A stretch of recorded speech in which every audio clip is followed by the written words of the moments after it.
Jack Sullivan had 18 minutes to reach the interview that would save his daughter's future. His knuckles whitened against the steering wheel of the 2008 Honda Civic as Morrison Bridge traffic congealed into an unmoving mass of metal and exhaust. 8 months. 14 rejection letters. Sophie needed new shoes, but his checking account showed $47, and the rent notice taped to their apartment door gave them until Friday. This was the last chance. His phone vibrated against the passenger seat. Sophie's school. Third call in 20 minutes. He jabbed the decline button without looking. Whatever crisis had erupted in 4th grade would have to wait. Everything had to wait for Wade Industries, for the operations manager position that paid $85,000 and came with health insurance and the kind of stability that let 9-year-old girls sleep without wondering if tomorrow meant another new school in another cheaper neighborhood. Rain hammered the windshield. The wipers scraped across glass in mechanical desperation. Through the cleared arc, he watched the dashboard clock. 10:43. The interview letter had been explicit about punctuality. Arrival time reflects character and professional commitment. He'd set 3 alarms, laid out his only suit the night before, skipped breakfast to leave an hour early. He'd done everything right, and the universe had responded with gridlock. Ahead, movement caught his eye. A woman in a charcoal business suit stepped from a black Mercedes S-Class, phone pressed to her ear, gesturing with her free hand in obvious frustration. The car probably cost more than Jack had earned in the past 3 years combined. She paced beside her open door, heels clicking on wet pavement, completely absorbed in whatever corporate emergency demanded immediate resolution. Jack's phone buzzed again. Still the school. He sent it to voicemail and felt the familiar twist of guilt that came with being a single parent who had to prioritize survival over availability. Sophie would understand. She always understood, which somehow made it worse. The woman ahead was still on her phone, still pacing. Even from this distance, Jack could read the tension in her shoulders, the sharp movements that spoke of someone accustomed to problems that solved themselves when she demanded it. She probably had assistants to call when traffic made her late, probably had a dozen job offers waiting, probably didn't know what it felt like to count pennies for school lunch money or explain to a child why they were moving again. Thunder rolled overhead and the rain intensified. Through the deluge, Jack saw traffic ahead begin to shift, not moving forward, but adjusting, compressing as drivers tried to navigate around whatever obstacle had created this nightmare. Maybe if the jam broke in the next few minutes, he could still make it.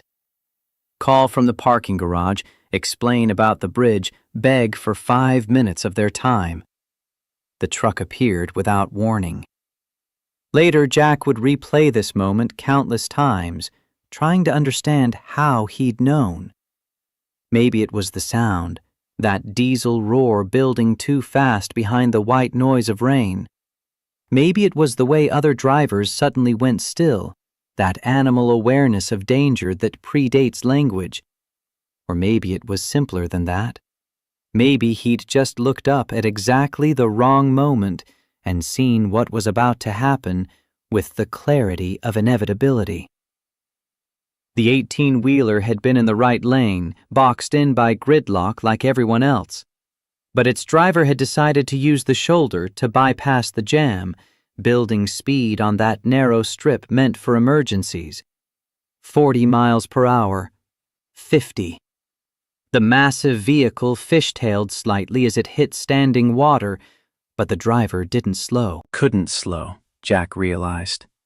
The truck was too heavy, moving too fast, and the rain had turned the shoulder into something between pavement and ice. And directly in its path, still standing beside her open car door, with phone pressed to her ear and eyes on the traffic ahead, stood the woman in the charcoal suit. Jack's hand hit the door handle before conscious thought caught up. Sophie's face flashed through his mind.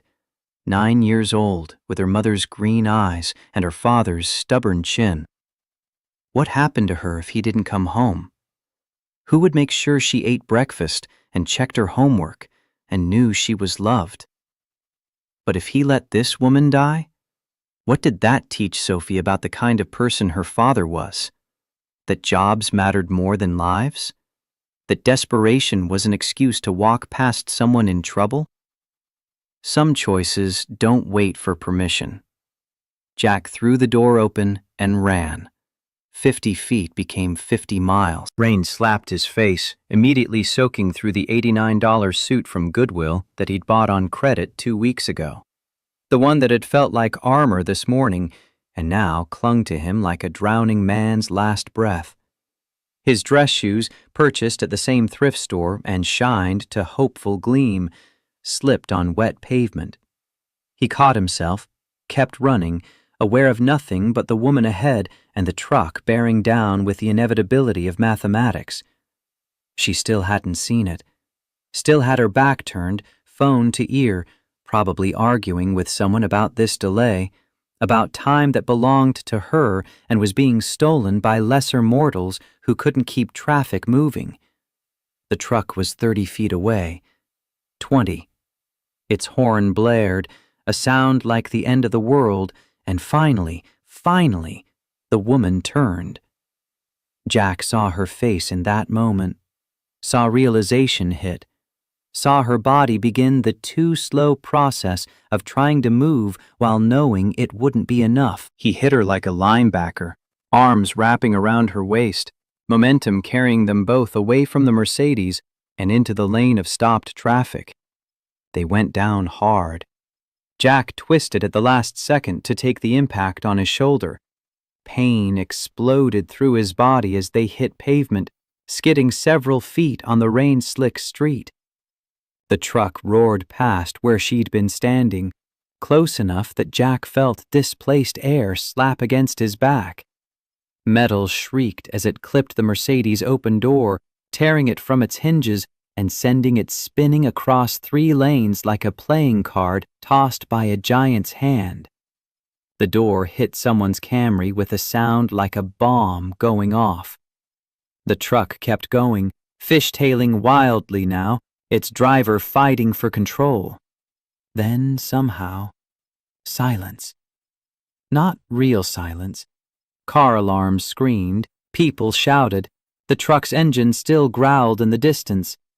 But the silence of stopped time, of a moment stretched so thin it became transparent. Jack lay on wet pavement, the woman partially beneath him, both of them breathing in ragged gasps that had nothing to do with exertion and everything to do with the sudden violent understanding that they were alive. His shoulder felt wrong, a wrongness that went deeper than pain. The woman pushed herself up on her elbows. Jack rolled aside to give her space. She stared at him with wide eyes. Green eyes, he noticed randomly. Green like bottle glass held up to sunlight. Her dark hair had come loose from whatever professional arrangement it had been in, and rain plastered it to her face.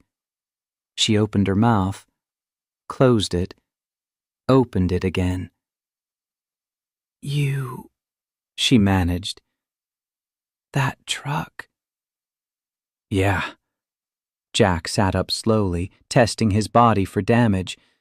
His shoulder screamed protest. His ribs didn't feel much better. When he touched his face, his hand came away red. Yeah, that was close. People were getting out of their cars now, converging on them with that peculiar mix of concern and curiosity that accidents inspire. Someone was already on their phone calling 911. Someone else had their camera out, because of course they did.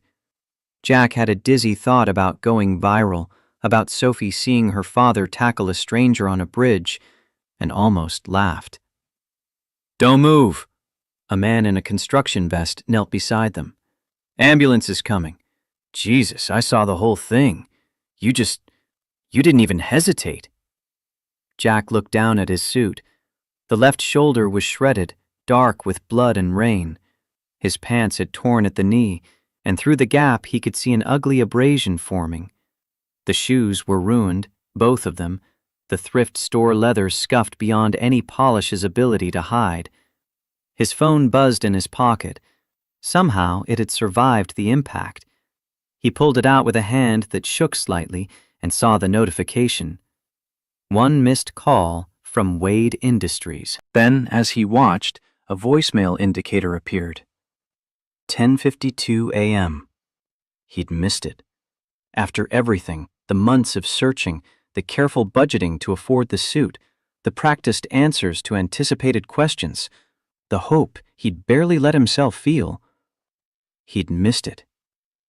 "Sir, you're bleeding pretty badly." A woman in scrubs had appeared, apparently a nurse or doctor stopped in the same traffic. She was examining his shoulder with professional concern. "That truck's side mirror caught you when it went past. You're going to need stitches." "I'm fine," Jack said automatically, then realized how stupid that sounded. He wasn't fine. He was bleeding on a bridge in a ruined suit with a shoulder that wouldn't move right and an interview he'd never make.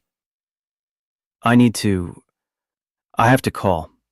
"You need to sit still," the nurse said firmly. "You just saved this woman's life. The least you can do is let us make sure you didn't trade yours for it." The woman in the charcoal suit was being helped to her feet by the construction worker. She stood unsteadily, looking down at Jack with an expression he couldn't quite read. Shock, probably. Gratitude. Maybe a little residual fear. She opened her mouth, clearly wanting to say something, but sirens cut through the air before she could find the words. Police arrived first. 3 cruisers that somehow navigated through the gridlocked traffic with practiced efficiency. Then an ambulance. Then another. Jack found himself surrounded by EMTs asking questions he answered on autopilot while his mind churned through calculations. How long until they let him leave? Could he still call Wade Industries? Would they even care that he'd been in an accident? Or would they simply move on to the next desperate candidate? "We need to transport both of you," one of the EMTs was saying. "Get you checked out properly. That shoulder needs immediate attention. And ma'am, we should run a full assessment." "No." The woman's voice was stronger now, carrying an edge of authority that made the EMT pause. "I'm fine. I wasn't injured. He took the impact." She looked at Jack, and something in her expression shifted. "What's your name?" "Jack. Jack Sullivan." "Mr. Sullivan." She said it like she was testing the weight of it. "I'm Catherine Wade." For a moment, the name didn't register. Then it hit him with the force of the truck he'd just dodged. Catherine Wade, CEO of Wade Industries, the woman whose company he was supposed to be interviewing with right now, the woman whose HR department had sent him that rejection letter 8 months ago, and whose executive team had inexplicably called him back 2 weeks ago with a second chance. He'd just saved the CEO's life, and in the process, destroyed his only opportunity to work for her company. "Oh," Jack said, then couldn't think of anything else to say. "Oh." Catherine Wade was staring at him with an intensity that made him uncomfortable. One of her assistants, because of course she had an assistant somewhere nearby, had appeared with a jacket to replace her ruined suit coat. A police officer was trying to guide her toward a waiting cruiser, but she waved them all away, her focus entirely on Jack. "You were going somewhere," she said. It wasn't a question. "The way you looked at your phone before you ran, you were late for something important." "It doesn't matter now." "It clearly does." She glanced at the officer. "Give us a moment." Then to Jack. "Where were you going?" He almost laughed. The absurdity of it, sitting on Morrison Bridge in a shredded suit, bleeding from a shoulder wound, explaining to Catherine Wade that he'd been rushing to interview for her company. But when he opened his mouth, what came out was simpler. "I had a job interview. Operations manager position at Wade Industries. 10:30 appointment." He pulled out his phone and showed her the email, somehow needing her to see proof that he wasn't making this up. I left an hour early, but the traffic. He gestured at the gridlocked bridge, the statement finishing itself. Catherine took the phone, reading the email with an expression that shifted through several emotions too quickly for Jack to track. When she looked up, something had changed in her face. "You are coming to interview with my company." "Yes." "And when you saw someone in danger, a complete stranger, you abandoned that interview to help them." Jack shrugged, then immediately regretted it as pain shot through his shoulder. "Wasn't much of a choice. The interview would have been pointless if someone died because I wanted to be on time." "Most people would have called 911 and kept driving." "Maybe." Jack took his phone back, looking at the cracked screen. Another expense he couldn't afford. "But I've got a daughter. I'd want someone to do the same for her if she needed it." Something shifted in Catherine's expression. She turned to the police officer who'd been waiting patiently. "I need details about the truck driver. Full investigation. That was criminal negligence at minimum." "Yes, ma'am. We've got units pursuing the vehicle now." "Good." She turned back to Jack. "And I need you to tell these EMTs which hospital they're taking you to. I'll meet you there." "Ma'am, I don't think—" one of the EMTs started. "Not a request." Catherine's voice carried the unmistakable weight of someone accustomed to being obeyed. "Mr. Sullivan saved my life. The least I can do is ensure he receives the best possible care." She paused, a slight smile touching her lips. "Besides, he has an interview to complete. I think we can make an exception to the tardiness policy." Jack stared at her. "What?" "You missed your scheduled interview because you were saving my life." "I think we can make an exception to the tardiness policy." She gestured to the EMTs. "Let them transport you. Get that shoulder treated. I'll have my assistant reschedule you for this afternoon." "Miss Wade, I don't—" "This isn't necessary." "Mr. Sullivan." She crouched down so they were at eye level, and Jack saw something in her face that went beyond gratitude. Respect, maybe. Or recognition. "In the last 10 minutes, you've shown me more about your character than any interview could have revealed. You made a choice that cost you everything, or so you thought. You prioritized a stranger's life over your own future without hesitation. That's not something I see every day." She stood. "So yes, this is absolutely necessary. I want to know more about the man who runs into traffic instead of away from it." The EMTs were preparing a stretcher. Jack let them help him onto it, his mind still struggling to process what was happening. This morning, he'd been invisible. Another desperate single parent, another resume in a stack, another person the world looked past. Now he was being loaded into an ambulance while the CEO of a major corporation promised him an interview anyway.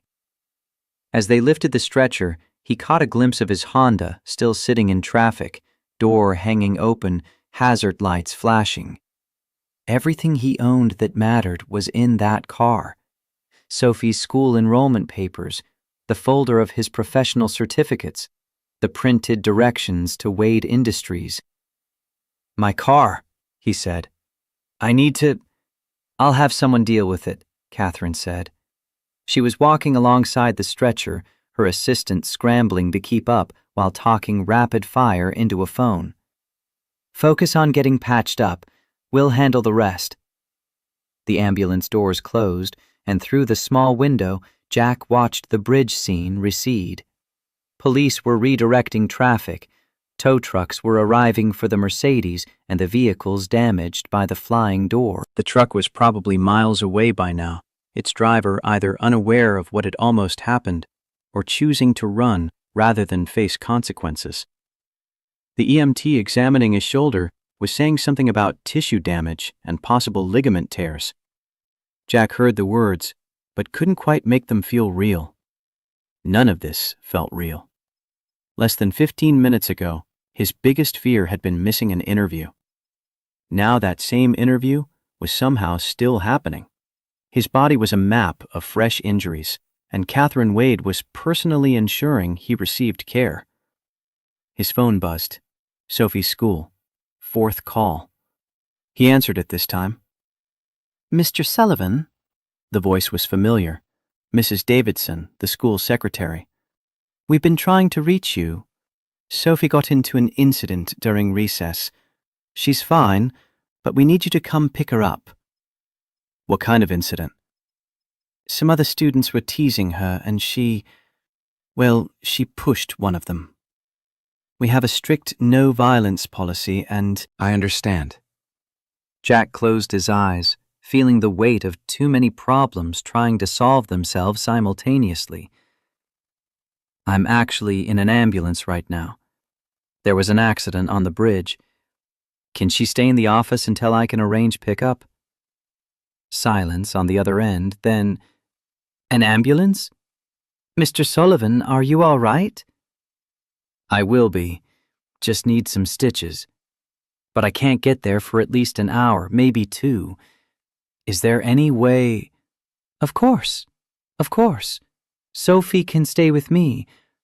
Should I call someone else? Family?" "There isn't anyone else." The words came out harder than he intended. "It's just me and her. I'll get there as soon as the hospital releases me."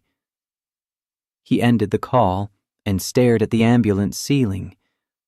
Perfect. Just perfect. His daughter was in trouble at school. He was bleeding in an ambulance. His car was abandoned on a bridge. And his interview, his impossible, surreal, second-chance interview, was apparently still happening. The EMT was asking about his medical history. Jack answered mechanically. No major illnesses, no chronic conditions, no regular medications, no insurance. No insurance?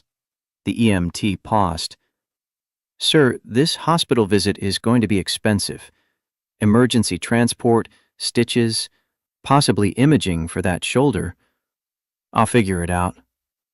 Jack had been figuring it out for 3 years now, ever since Sophie's mother had decided being a parent was too complicated and left them both behind.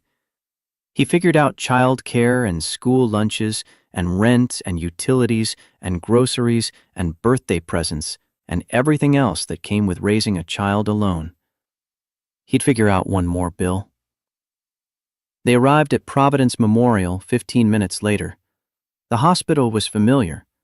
Jack had brought Sophie here twice for emergencies, once for a broken wrist, once for a severe asthma attack. Both times, the bills had taken months to pay down. This time would probably be worse. But as they wheeled him through the emergency room entrance, someone was already waiting. A woman in a crisp business suit, tablet in hand, approached with purposeful efficiency. "Mr. Sullivan, I'm Jennifer Miller, Mrs. Wade's executive assistant.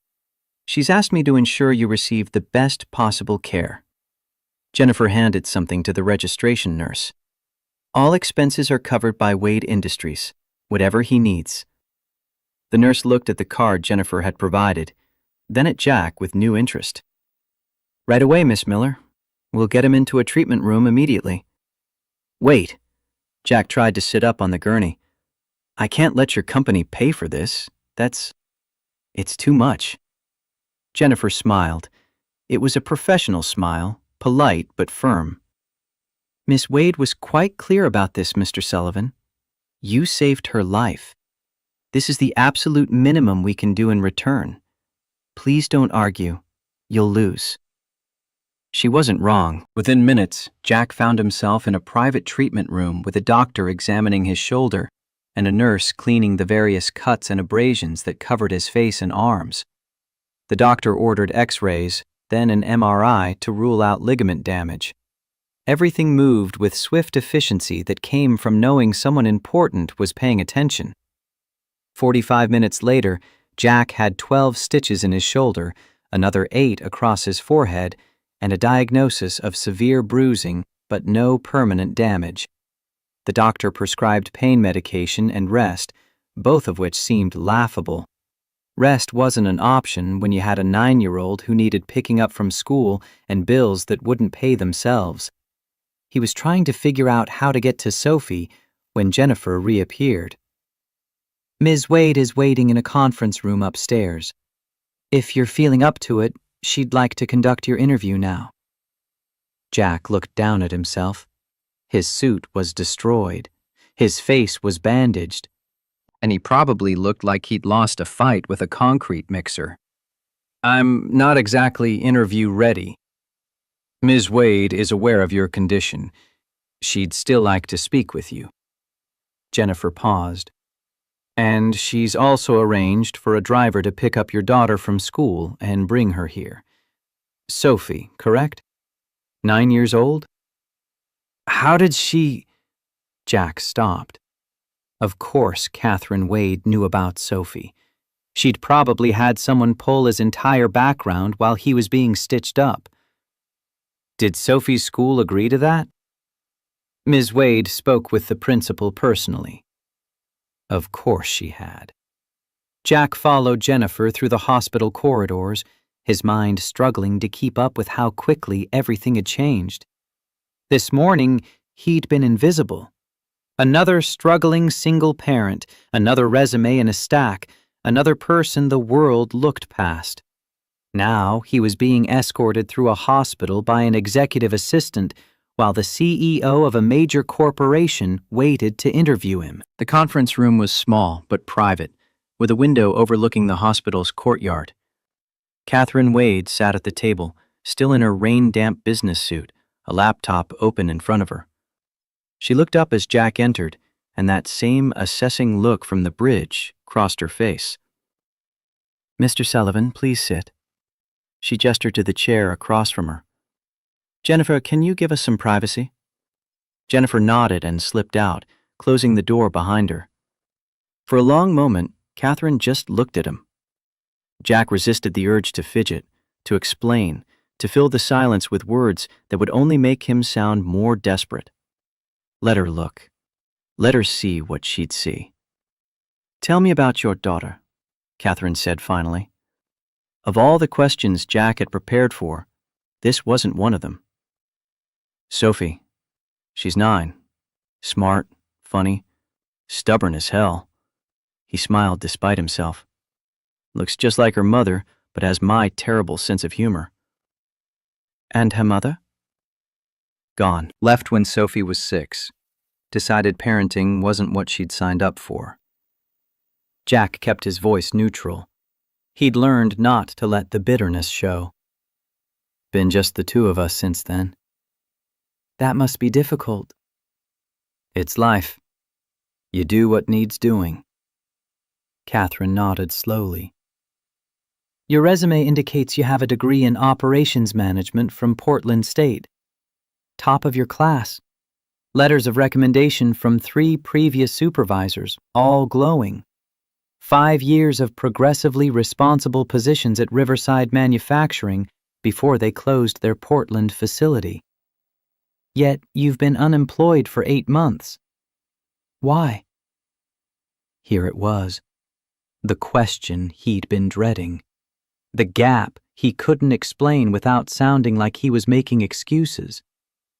But after saving this woman's life, lying seemed pointless. "Because I need flexible hours. I need to be able to pick Sophie up from school. I need to be available when she's sick. I need to put her first." And most companies see that as a liability. He met Catherine's eyes. "So I kept applying anyway, taking rejection after rejection, because what else could I do? Give up? Let us end up homeless? I've got a kid depending on me. That means you keep trying, even when it's pointless." And today, running into traffic, that was also for Sophie? "No," Jack shook his head. "That was just, you were in danger. Someone needed help. The interview mattered, but not more than a life." Even though that interview represented everything you needed? Especially because of that. Jack leaned forward, ignoring his protesting ribs. Ms. Wade, I can't teach my daughter that success matters more than doing the right thing. I can't show her that desperation is an excuse for walking past someone in trouble. She's watching everything I do, learning what kind of person to become. If I'd driven past you today, I'd have made it to this interview, and I'd have failed it anyway, because I'd have known exactly what kind of man I'd become. Catherine was quiet for a long time. Then she stood, walking to the window. Rain still fell across the courtyard, lighter now, but persistent. My father built Wade Industries from nothing, she said. Started as a small manufacturing operation in a garage, grew it into a multinational corporation through hard work and smart decisions. When he died 6 years ago, I inherited everything. The company, the responsibility, the pressure to maintain what he'd built. She turned back to Jack. Do you know what he told me before he died? Jack shook his head. He said that character is the only thing you can't fake. Skills can be learned, experience can be gained, but integrity, real integrity, is either there or it isn't. Your father sounds like he was a wise man. He was also dying, which gave him clarity most of us don't have until it's too late. Catherine returned to her seat. 6 years ago, my brother Michael died in an industrial accident at one of our facilities in Nevada. Her voice was flat, carefully controlled. Equipment failed.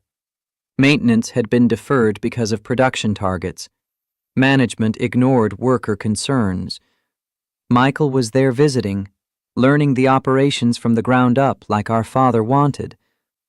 He died because someone decided quarterly profits mattered more than proper maintenance. Jack felt like he'd been punched in the stomach. I'm sorry. The board wanted me to close that facility, consolidate production, cut the underperforming asset. Catherine's eyes met his. But closing it meant 300 workers losing their jobs, meant admitting Michael's death was meaningless. So I fought to keep it open, implemented reforms, tried to make it right. But I didn't know how. I know strategy, finance, board politics. I don't know how to fix a place that's been broken from the inside out. She paused. Until this morning, on that bridge. In those seconds, you demonstrated exactly the kind of judgment and character I need in my leadership team.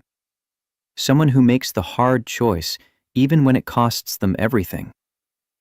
I'm going to offer you the operations manager position, but not because you saved my life. I'm offering it because in a crisis, you made a choice that revealed your character. That kind of integrity is rare. I need it on my team. And I won't let anyone drive you away. Jack couldn't speak. The salary is $85,000 as posted. Benefits include full health insurance, retirement matching, and flexible scheduling to accommodate Sophie's needs.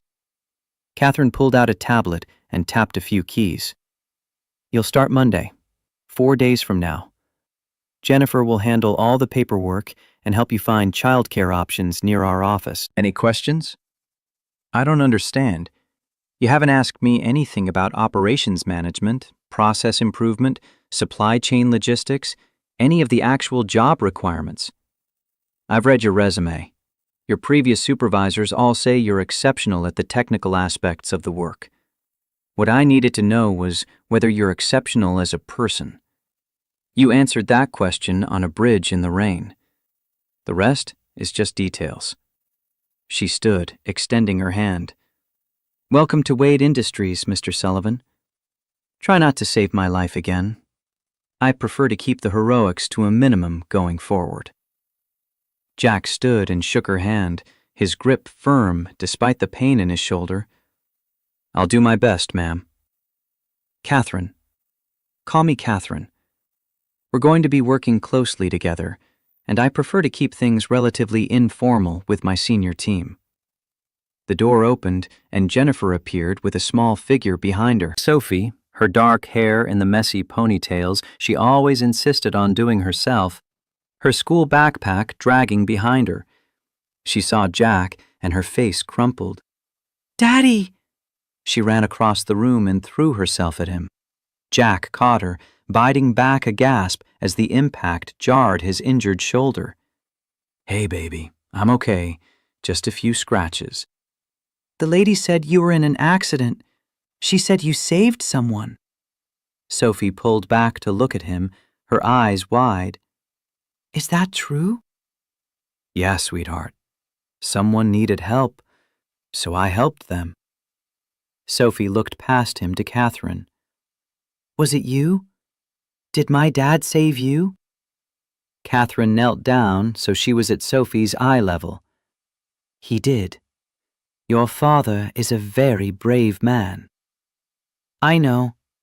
Sophie said it with the absolute certainty of a 9-year-old who had never doubted her parent. "He's the best dad ever. Even when other kids say mean things about us, he's still the best." Something shifted in Catherine's expression. "What kind of mean things?" Sophie shrugged, suddenly uncomfortable.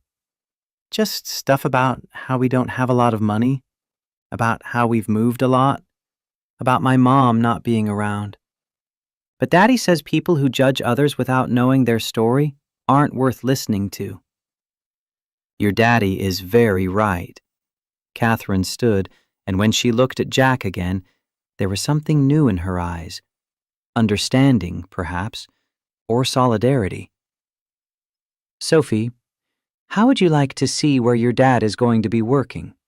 We have a really amazing cafeteria with ice cream." Sophie's face lit up. "Really? Daddy, can we?" Jack opened his mouth to protest. He was bandaged, exhausted, and had just accepted a job he still wasn't entirely sure was real. But Catherine was already heading for the door, and Sophie was tugging at his hand with that unstoppable enthusiasm children deploy when ice cream is mentioned. "Come on," Catherine said. "Let me show you both what you've just become a part of." They left the hospital in Catherine's car, a different Mercedes provided by her security team after the bridge incident. The driver was professional and silent, navigating through afternoon traffic with practiced efficiency. Sophie pressed her nose to the window, pointing out landmarks she recognized, her earlier troubles at school apparently forgotten. Wade Industries headquarters was a gleaming structure of glass and steel in Portland's downtown district. As they pulled into the underground garage, Jack felt that familiar twist of inadequacy. This was where he'd be working. This temple of corporate success where his ruined Goodwill suit and battered Honda would stand out like graffiti on a cathedral wall. "Stop that," Catherine said quietly. Jack looked at her, startled. "Stop what?" "Whatever you're thinking right now. That you don't belong here. That you're not good enough." She waited until he met her eyes. "You just proved you're exactly the kind of person who belongs here. Don't let imposter syndrome steal what you've earned." They took a private elevator to the top floor. The executive level was all open spaces and modern furniture with floor-to-ceiling windows offering views of the city. Employees they passed did double takes at seeing their CEO in rain-damaged clothes with bandages on her face, escorting a similarly disheveled stranger and a 9-year-old girl. The cafeteria Catherine led them to was indeed impressive, more like a high-end restaurant than a workplace dining area. Sophie's eyes went wide at the ice cream bar, and Jack found himself nodding permission before she even asked. While Sophie loaded a bowl with enough ice cream to constitute a meal, Catherine guided Jack to a quiet table by the windows. "You're going to face resistance," she said without preamble. "Some of my senior managers have been here for decades. They're not going to understand why I hired someone directly, especially not someone who's been out of work for 8 months. They'll question your qualifications, your experience, Your right to be here. They'll test you, try to make you fail, hope you'll quit so they can say, I made a mistake. I know. Do you? Catherine leaned forward. I'm not talking about casual skepticism. I'm talking about active sabotage. People protecting their territories, their positions. They'll test you, try to make you fail, hope you'll quit so they can say, I made a mistake. Why are you telling me this? Because I don't make mistakes with hiring decisions, and I need you to remember that when things get difficult. Catherine's voice was firm. You saved my life today, yes, but I'm not hiring you out of gratitude. I'm hiring you because in a crisis, you made a choice that revealed your character. That kind of integrity is rare.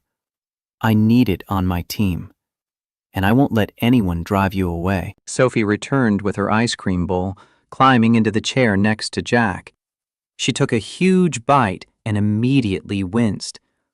Brain freeze! Jack couldn't help but smile. That's what happens when you eat it too fast, baby. But it's so good. Sophie took another, slightly smaller bite. Miss Catherine, thank you for this, and for giving my daddy a job. He's been really worried about money. Sophie, Jack started, embarrassed. It's okay, Daddy. Miss Catherine already knows. She probably knows everything. Sophie looked at Catherine with that uncanny perception children sometimes have. You're going to take care of my daddy at work, right? Make sure people are nice to him? I'm going to make sure your daddy has every opportunity to succeed. But he's going to take care of himself, and probably a lot of other people too. That's who he is. Yeah, Sophie nodded, completely satisfied with this answer. That's who he is. They sat together as afternoon faded toward evening, an unlikely trio brought together by chance and crisis. Outside the windows, Portland stretched away in every direction, rain-washed and gleaming. Somewhere out there was Jack's abandoned Honda. Somewhere was the apartment they'd probably have to leave soon. Somewhere was the future he'd thought was lost this morning on the bridge. But here, in this moment, Jack felt something he hadn't felt in a very long time. Possibility. Not certainty. He wasn't naive enough to think this job would solve everything, but possibility was enough. Possibility was what you built from when everything else was gone. His phone buzzed. A text from Jennifer. All paperwork ready for Monday. You're officially in the system. Welcome to Wade Industries. Jack looked at Sophie, happily working through her mountain of ice cream. He looked at Catherine, already back on her phone, but still present, still here. He looked at his bandaged hands and thought about the choice he'd made on the bridge. Some choices cost everything, and sometimes, if you're lucky, they give you back more than you ever knew to ask for. The storm was ending. Through the cafeteria windows, Jack could see patches of blue breaking through the clouds. It felt like an omen, though he didn't believe in omens. He believed in showing up, in doing the work, in protecting the people who mattered and helping the ones who needed it. Everything else was just details. Sophie's voice pulled him back. Daddy, what are you thinking about? Jack smiled and ruffled her hair. Just thinking that maybe we're going to be okay, baby. Maybe we're finally going to be okay. Sophie grinned, her mouth ringed with chocolate ice cream. I already knew that. You're my dad. We're always okay. Catherine's phone rang. She glanced at the screen, and her expression tightened slightly. Idaho calling, she said quietly. There's a problem with the facility. Management is asking about someone coming to assess them. She looked at Jack, and in her eyes, he saw the challenge arriving sooner than expected. I was thinking starting Monday was too late. Idaho needs someone now. Can you be ready by Wednesday?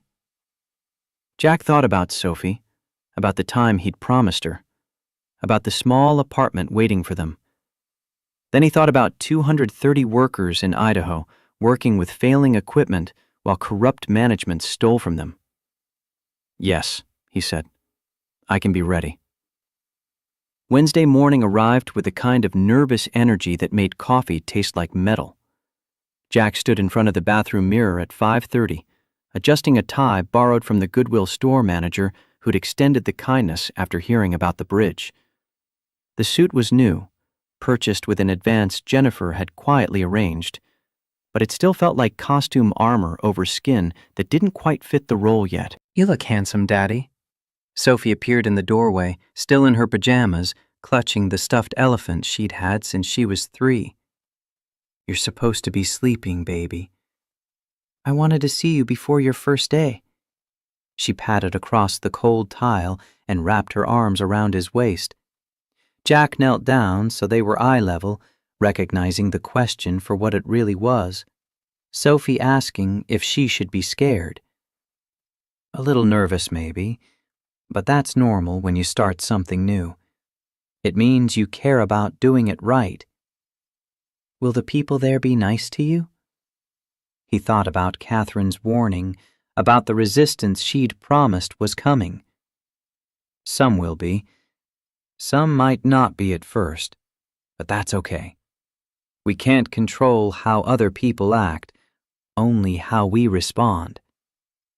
Sophie considered this with the seriousness she brought to important matters. Like when Brittany made fun of my shoes at school. Exactly like that. You held your head up and didn't let her make you feel small. Jack smoothed her hair back. That's what I'm going to do too. But you pushed her when she wouldn't stop. That's why I got in trouble. Her voice was quiet. I know, sweetheart. And we talked about that. Using our hands isn't the answer, even when we're frustrated. But standing up for yourself, that's always right. You just have to find better ways to do it. With words. With walking away. With telling a teacher. Jack kissed her forehead. The hard part is staying calm when someone's trying to make you angry. That takes more strength than pushing back. Will you stay calm today, even if people are mean? I'll do my best. He stood, checking his reflection one more time. The stitches on his forehead were still visible, dark threads against healing skin. His shoulder ached despite the pain medication. He looked like exactly what he was. Someone who'd been through something and was still standing. Now go back to bed. Mrs. Walsh is going to pick you up for school at 7:30. I like Mrs. Walsh. She let me have 2 cookies yesterday. Don't get used to it. 1 cookie is the rule. Sophie giggled and scampered back to her room. Jack listened to her feet pattering down the hallway, the sound of her door closing, and felt the weight of everything settle on his shoulders. This job wasn't just about him anymore. It was about proving to Sophie that hard work mattered, that integrity led somewhere, that the world occasionally rewarded doing the right thing. He couldn't afford to fail. The drive to Wade Industries took 40 minutes in early morning traffic. Jack's Honda made concerning noises that suggested expensive repairs in his near future, but he pushed the thought aside. One problem at a time. He'd learned that lesson well over the past 3 years. You couldn't fix everything at once, so you fixed what you could and accepted what you couldn't. The parking garage felt different in morning light, full of expensive cars that made his Honda look like it had wandered in from another decade. Jack found a spot in the back corner, as far from the entrance as possible, and sat for a moment with his hands on the wheel. You can do this. You've done harder things. You've kept Sophie fed and housed and happy. This is just a job. But it wasn't just a job, and he knew it. This was stability, security, the ability to stop choosing between groceries and rent. This was everything he'd been fighting for since the day Sophie's mother had left them both behind. The elevator to the executive floor felt impossibly fast, his stomach dropping as they rose. When the doors opened, Jennifer was waiting, looking immaculate in a navy suit. "Mr. Sullivan, perfect timing. Let me show you to your office." She led him down a corridor lined with glass-walled spaces, each occupied by people already deep in work despite the early hours. "You'll be working primarily with our operations division, reporting directly to Miss Wade. Your team consists of 12 people across 3 departments: manufacturing oversight, supply chain logistics, and quality assurance." 12 people reporting to me. Jack had managed teams before, but never at this scale. "Initially, yes. Ms. Wade has plans to expand your scope once you're settled." Jennifer stopped at a corner office with windows overlooking the river. "This is yours." The space was larger than Jack's entire apartment. A desk of dark wood, chairs that looked like they cost more than his car, bookshelves waiting to be filled. Through the windows, Portland stretched away toward the mountains, morning light turning the river to molten gold. This can't be right. Operations managers don't get corner offices. Ms. Wade's operations managers do. Jennifer set a tablet on his desk. "Your login credentials, security access, and first week schedule are all here. You have a team meeting at 9, lunch with department heads at noon, and a one-on-one with Ms. Wade at 3. Questions?" "About 1,000, but I'll start with, where's the cafeteria?" Jennifer smiled. 6th floor. Coffee is free. Everything else is subsidized. Don't skip lunch. You'll need the energy. She paused at the door. "And Mr. Sullivan, most people here are good at their jobs, but not all of them are good people. Learn to tell the difference quickly." Then she was gone, leaving Jack alone in an office that felt like it belonged to someone else. He sat carefully in the chair. It was ergonomic, expensive, the kind that adjusted in 6 different directions, and looked at the empty bookshelves. 3 years ago, he'd had an office half this size at Riverside Manufacturing. He'd filled those shelves with industry manuals, process improvement texts, photos of Sophie at various ages. Then the plant had closed, and all of it had gone into boxes that eventually ended up in a storage unit he couldn't afford to maintain. He'd lost most of it when he'd missed 3 months of payments.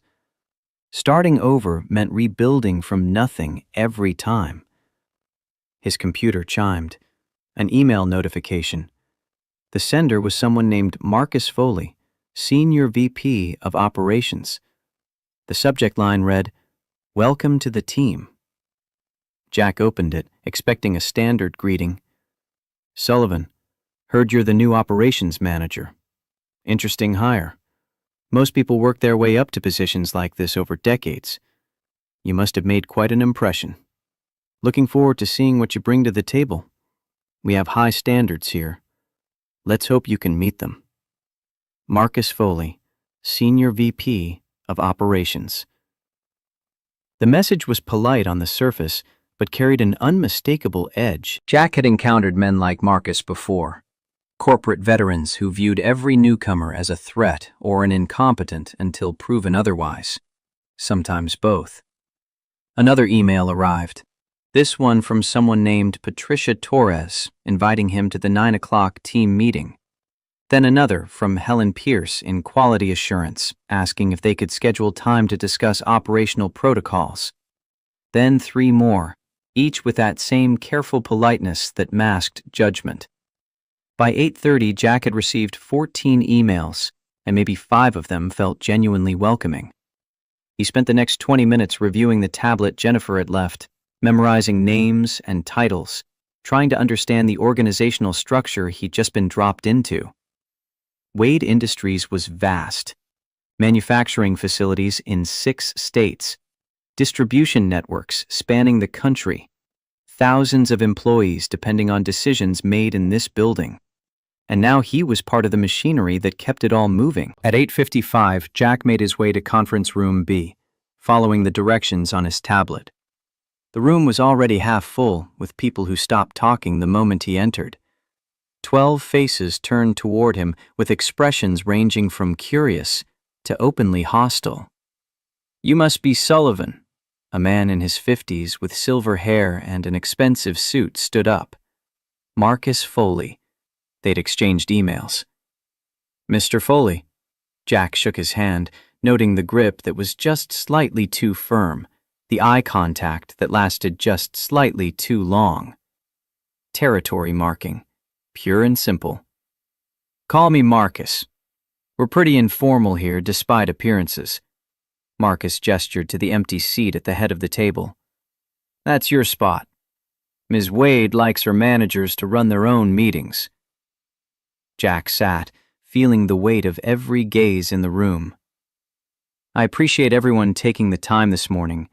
I know you're all busy, and I'm the new variable in your routines." "That's one way to put it." This from a woman in her 40s with sharp eyes and a sharper suit. She didn't introduce herself, but her nameplate read Patricia Torres. "We're curious about your background, Mr. Sullivan. Your resume is impressive, but there's a significant gap. 8 months unemployment is unusual for someone at your level." "It is," Jack agreed. "I was laid off when Riverside Manufacturing closed their Portland facility. Finding work that accommodated single-parent scheduling was challenging." Single parent. Another man, younger, with a kind of haircut that cost $200. Marcus Webb, if Jack had his faces right. "That's going to be interesting in this role. Operations management isn't exactly 9 to 5. "I'm aware. I've worked out arrangements for my daughter's care." "Arrangements fail." This from Marcus, his tone conversational, but his meaning clear. "What happens when your daughter gets sick? When school calls? When your arrangements fall through and you need to leave in the middle of a crisis?" The room had gone very quiet. This wasn't curiosity anymore. It was a test. They wanted to see how he'd react to pressure, whether he'd defend himself or fold. Jack took a breath, thinking about what he'd told Sophie that morning. Stay calm. Use words. Don't let them make you angry. You're right. Arrangements do fail. Emergencies happen. But they happen to everyone. Single parents, married parents, people without kids who have sick relatives or personal crises. He met Marcus's eyes. What matters is how you handle it. Whether you communicate clearly, delegate effectively, and build systems that don't collapse when one person needs to step away. I've been managing crisis situations for 3 years while raising my daughter alone. If anything, that's made me better at contingency planning. Contingency planning? Patricia's voice was dry. Is that what you call saving Ms. Wade's life? A contingency plan? So they knew. Of course they knew. The story had probably spread through the building within hours of him being hired. No. That was just doing what needed to be done in the moment. And getting rewarded with a job you didn't interview for. Must be nice having a shortcut past the usual hiring process. Marcus leaned back in his chair. I did interview. In a hospital conference room while still bleeding from 12 stitches. It wasn't the traditional format, I'll grant you. But Ms. Wade asked her questions, and I gave my answers. What did she ask? Patricia's question came fast, like she was trying to catch him in a lie. She asked about my daughter, about why I'd been unemployed, about the choice I made on the bridge. Jack held her gaze. She wanted to know what kind of person I was under pressure. Turns out that matters more to her than whether I can recite supply chain optimization theory. Does it? Marcus's smile was thin. Well, let's hope character translates to competence, because this company runs on results, not good intentions. I'd expect nothing less. Jack pulled up a document on his tablet, which is why I spent the weekend reviewing last quarter's operations reports.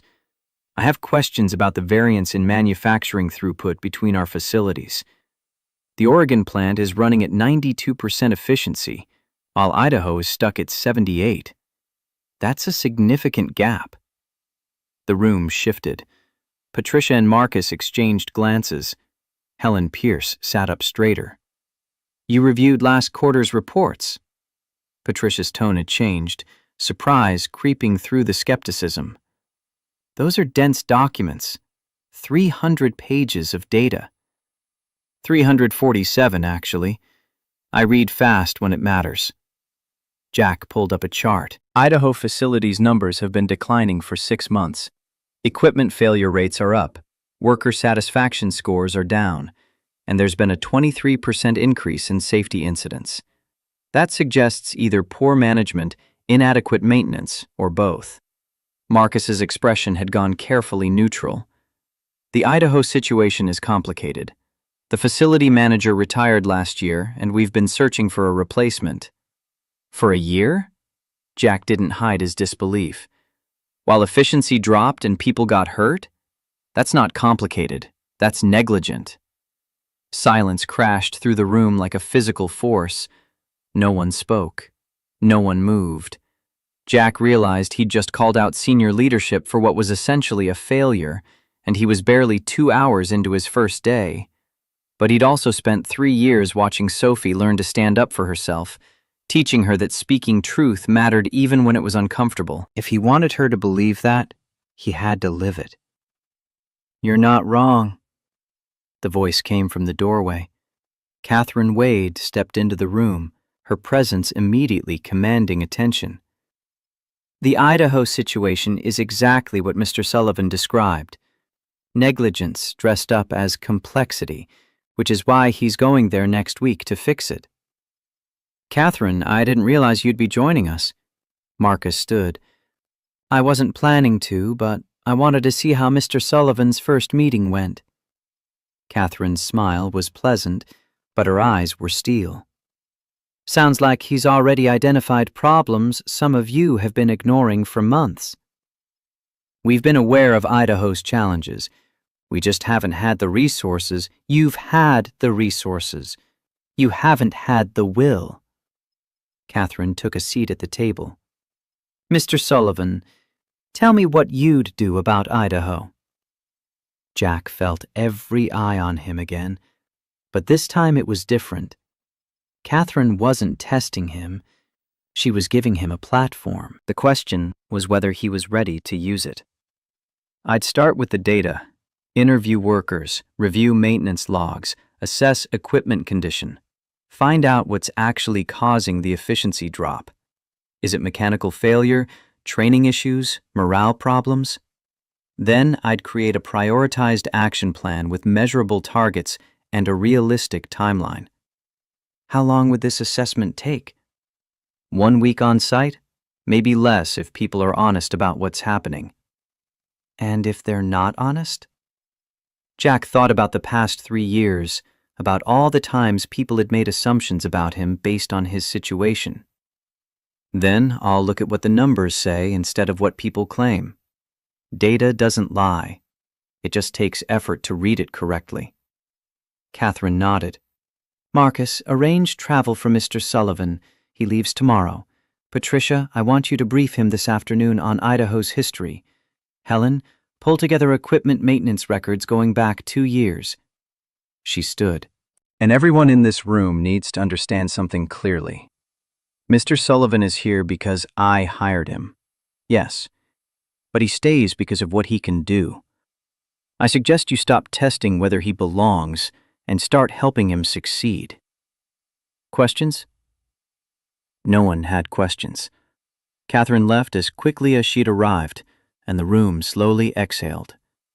Marcus was the first to speak, his voice carefully controlled. Well, I suppose that settles the question of where you stand with the CEO. It settles that she expects results. Same as she expects from all of you.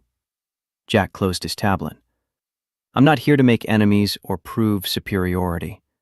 I'm here to do a job. If you want to help, great. If not, stay out of my way and let me work. Patricia's expression shifted, not quite a smile, but something closer to respect. You've got nerve. I'll give you that. Most people wouldn't call out senior leadership in their first meeting. Most people probably have better survival instincts than me, but I've got a daughter who watches everything I do. I can't teach her to be brave if I'm not willing to do it myself. Helen Pierce actually laughed. Fair enough. Look, Sullivan, you're right about Idaho. We all knew it was a problem. We just didn't know how to fix it without making it a bigger mess. Maybe that's because you were thinking about it wrong. Sometimes the biggest messes require the simplest solutions.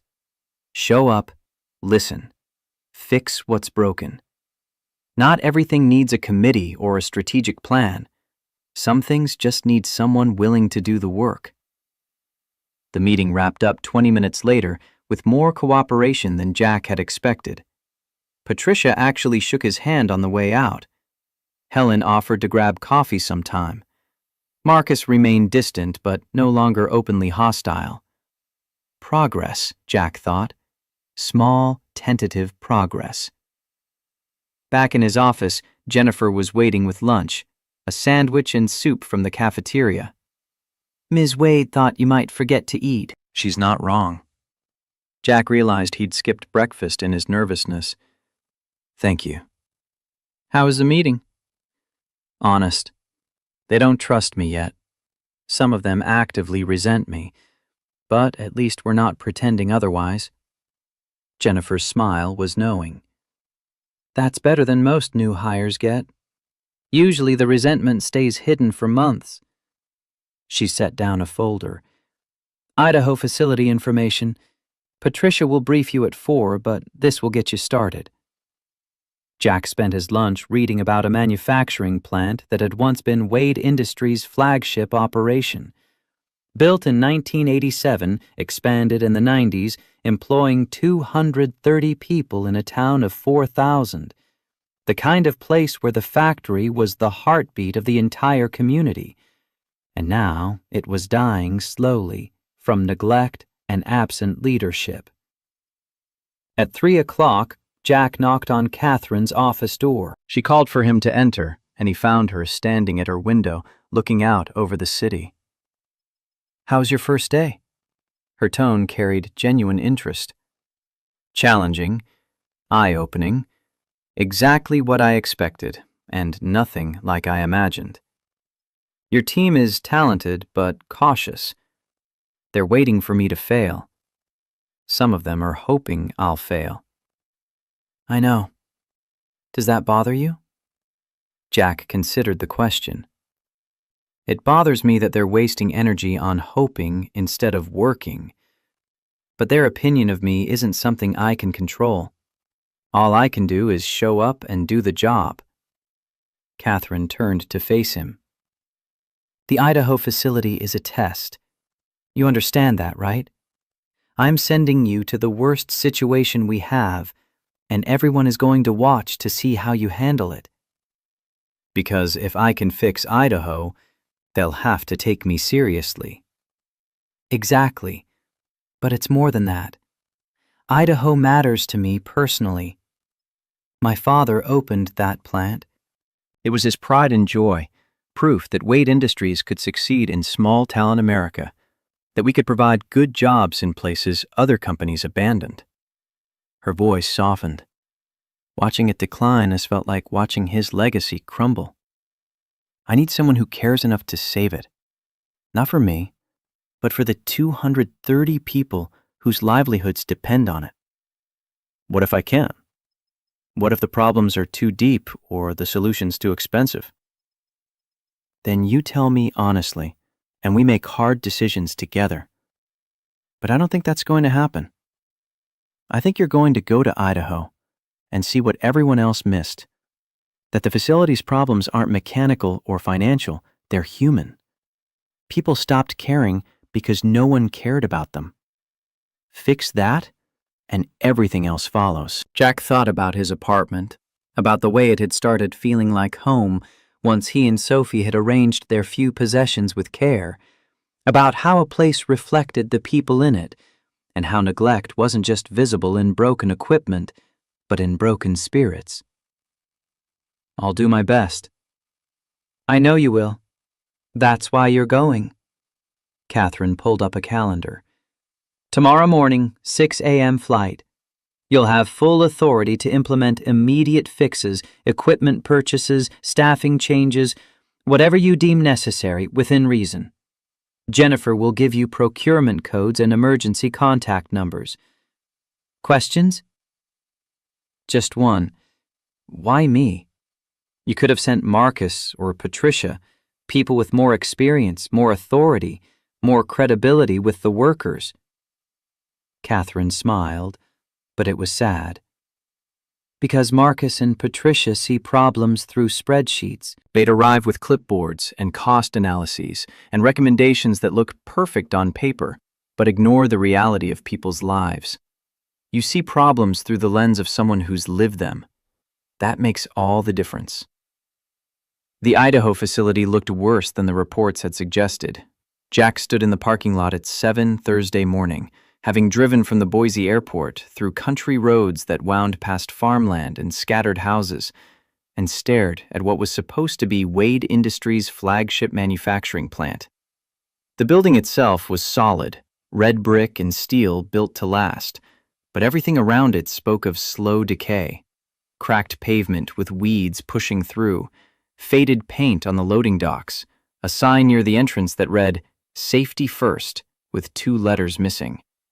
This was what happened when people stopped caring, when corporate offices in gleaming towers decided that some problems were too distant to matter. Jack grabbed his briefcase and walked toward the main entrance, his breath visible in the cold morning air.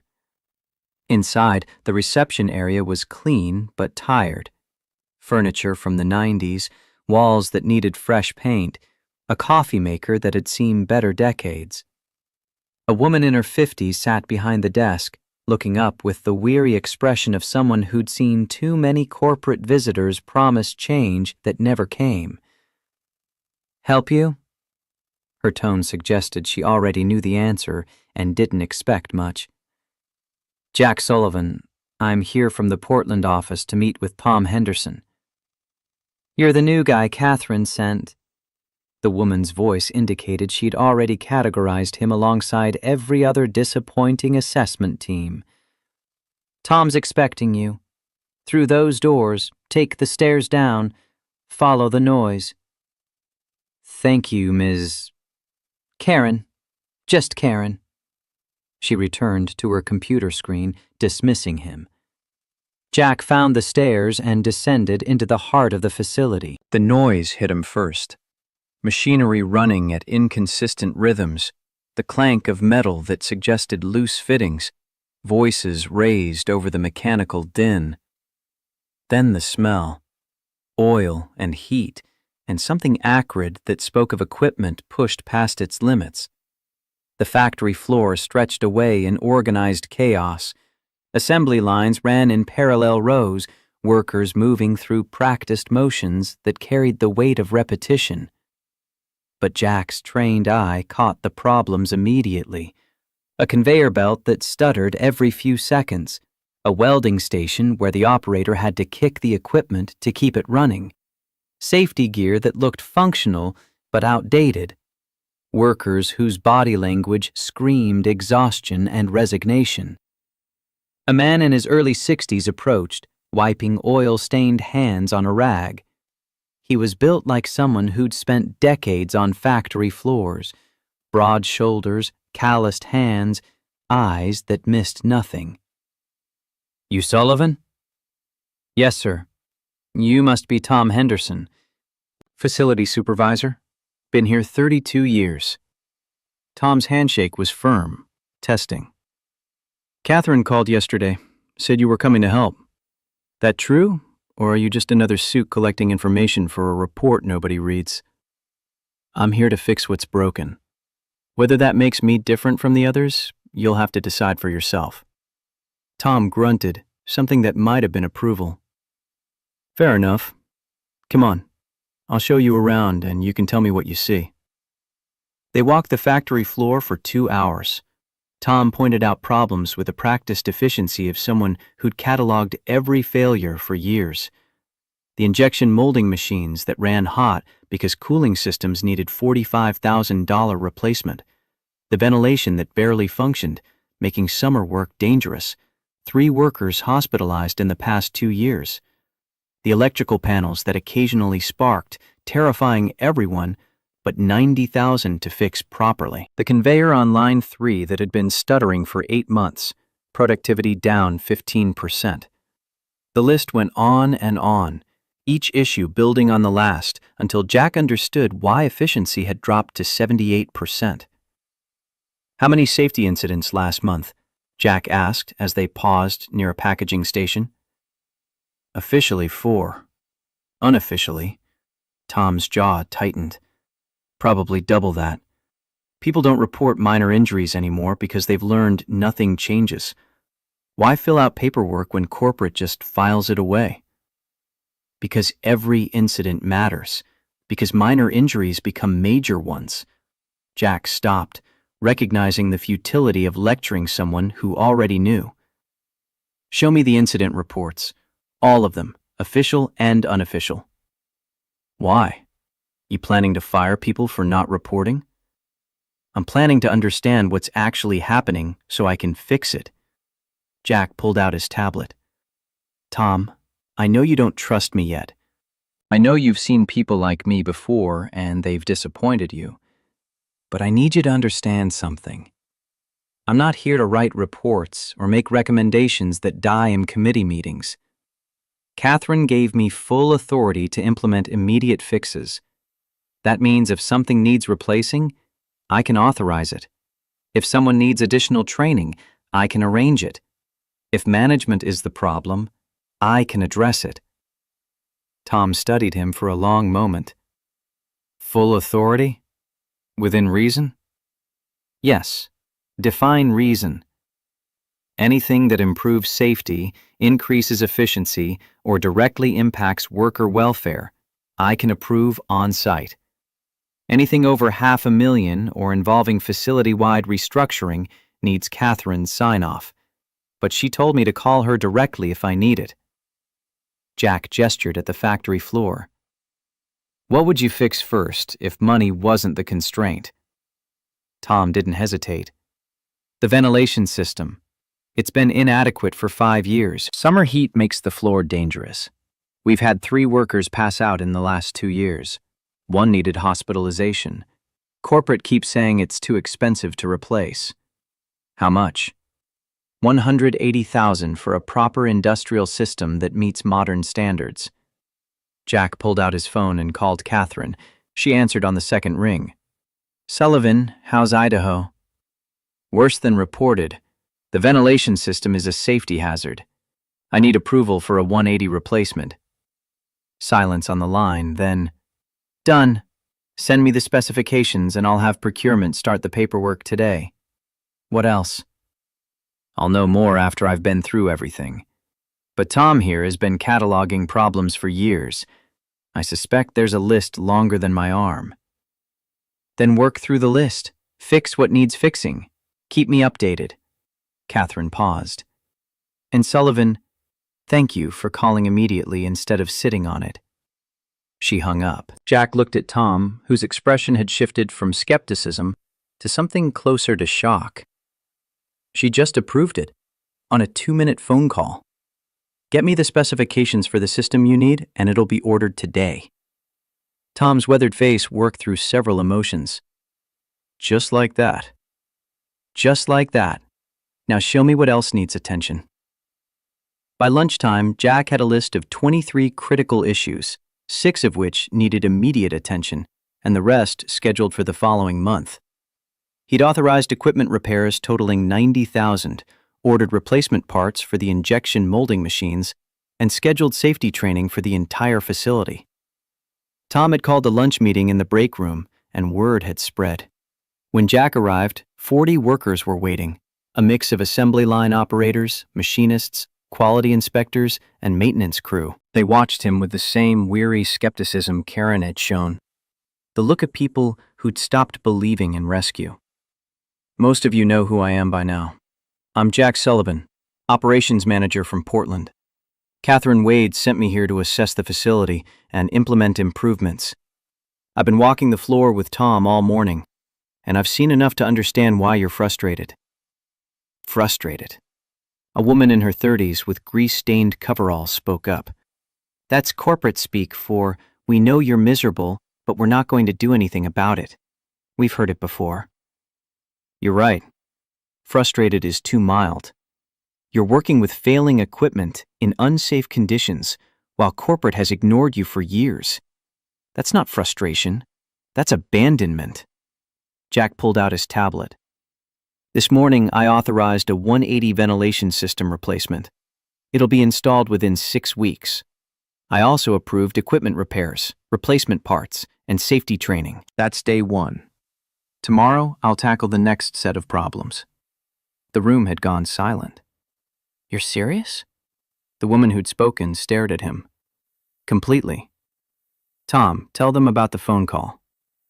Tom stood, his voice carrying that same shocked disbelief. He called Catherine Wade directly, explained the ventilation problem. She approved the expense in 2 minutes. No committee, no review process, no bureaucratic runaround. Just done. Murmurs rippled through the crowd. A young man in the back raised his hand. What about the conveyor system? Line 3 has been running rough for 8 months. Added to the list. Maintenance team will assess it this afternoon, and if it needs replacement rather than repair, I'll authorize it. Jack looked around the room. Here's what I need you to understand. I'm not here to tour the facility and leave. I'm staying the entire week, working alongside you, understanding every system and every problem. And I'm not going to sugarcoat anything. Some of these issues are going to take months to fully resolve. But starting today, you're not being ignored anymore. Why? Why should we believe you? This from an older man with gray hair and suspicious eyes. We've had 3 assessment teams come through in 2 years. They all promised help. None of them delivered. Because those teams didn't have authority. They could only make recommendations. I can make decisions. Jack met the man's gaze. But you're right to be skeptical. Don't believe my words. Watch my actions. Judge me by what actually changes, not by what I promise will change. A woman near the front spoke up, her voice tired. What about staffing? We're running short on 2 shifts. Maintenance is down 3 people. Quality assurance lost 2 inspectors last month. You going to fix that too? How many positions are vacant? Tom consulted a clipboard. 7 across all departments. HR has been searching for candidates for 6 months. Jack pulled up his phone again. Jennifer, it's Sullivan. I need HR to prioritize Idaho facility hiring. 7 vacant positions. Send me the job descriptions and I'll review them today. I want candidates interviewed within 2 weeks and positions filled within a month. He paused, listening. I don't care what HR's timeline is. Tell them Catherine approved it. Make it happen. He ended the call and looked at the assembled workers. Hiring timeline is now my problem. Questions? The questions came rapid fire after that. Equipment issues, scheduling problems, training gaps, safety concerns that had been dismissed by previous managers. Jack took notes on everything, asking for details, pushing for specifics, refusing to accept vague answers. By the time the lunch period ended, his tablet was full of action items and his mind was full of the kind of complex problem-solving he'd been trained for, but hadn't practiced in years. As workers filed back to their stations, Tom pulled him aside. You know what you just did? Listen to people who know this facility better than I ever will? You gave them hope. Dangerous thing, hope. If you can't deliver, You'll have done more damage than all the previous assessment teams combined. Then I'd better deliver. Jack looked out at the factory floor. Tom, I need your honesty. Is there anything here that's beyond saving?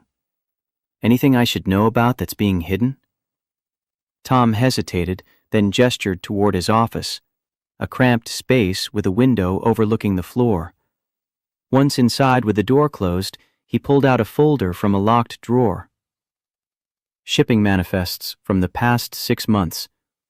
Take a look at the discrepancies. Jack opened the folder and immediately understood why Tom had locked it away. The manifest showed consistent variances. Products shipped that didn't match production records. Delivery confirmations for orders that should have exceeded the facility's capacity. Inventory numbers that didn't reconcile with actual stock. Someone's been falsifying records. His voice was quiet. Not someone, multiple someones, with cooperation from management. Tom's expression was grim. The previous facility manager, David Carlson, had an understanding with several of our distributors. They'd report higher production numbers than we actually achieved, making the facility look better on paper while skimming the difference. When he retired, his assistant manager took over the scheme. Who's the assistant manager? Guy named Derek Morris. He's been here 15 years. Thinks he runs the place. When corporate didn't promote him to facility manager after Carlson left, he got bitter. Decided if they wouldn't recognize his value officially, he'd extract it unofficially. Jack felt cold anger settling in his gut. He's been stealing from the company while workers deal with failing equipment and safety hazards. Him and at least 2 others on the management team. I've suspected it for a year, but couldn't prove it without access to the full distribution network data. And I sure as hell wasn't going to report it to corporate without proof. Last thing I need is Morris finding out I'm the one who talked. Does anyone else know about this? Karen suspects. Maybe a couple of the older workers who've been here long enough to notice the patterns. But everyone's scared of Morris. He's got connections in town, friends in the county government. Cross him, and you might find yourself out of a job with no prospects in a town this small. Jack photographed every page in the folder with his phone. I need the distribution network data. Can you get me access? Morris controls those systems. He's the only one with admin privileges. Not anymore. Jack called Catherine again, explained the situation in careful terms, and within 20 minutes had full network access to every system in the facility. By mid-afternoon, he'd traced the fraud through 6 months of manifests, identifying approximately $300,000 in stolen inventory.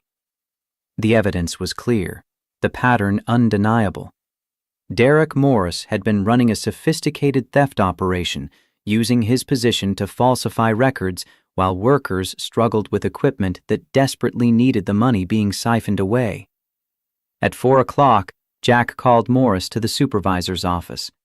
The man who arrived was in his late 40s, well-dressed by factory standards, carrying himself with the confidence of someone who'd gotten away with something for a long time. Sullivan, right? Heard you've been causing quite a stir today. Authorizing all kinds of spending. Hope you know what you're doing. Corporate doesn't like surprises. Sit down, Derek. Jack waited until Morris was seated, then placed printed copies of the falsified manifests on the desk. I've spent the afternoon reviewing distribution records. Found some interesting discrepancies. Morris's expression didn't change, but something shifted behind his eyes. Discrepancies happen. Clerical errors, system glitches. Nothing unusual. These aren't clerical errors. These are systematic falsifications designed to hide inventory theft. 300,000 over 6 months. Probably more if I go back further. Jack pushed the papers closer. The pattern is clear. You've been reporting production numbers that don't match actual output, then pocketing the difference through your distributor contacts. That's a serious accusation. You better have proof. because making claims like that without evidence is slander. I have 6 months of manifests, distribution confirmations, production logs, and inventory records. All of it showing the same pattern, all of it pointing directly at you. Jack pulled up his tablet. I've already sent copies to Catherine Wade and our legal department. You're done here, Derek. The only question is whether you walk out quietly or in handcuffs. Morris stood slowly, his friendly mask cracking. You have no idea what you're doing. I've been here 15 years. I have friends, people who matter in this town. You're some Portland outsider who's been here half a day. You think you can just...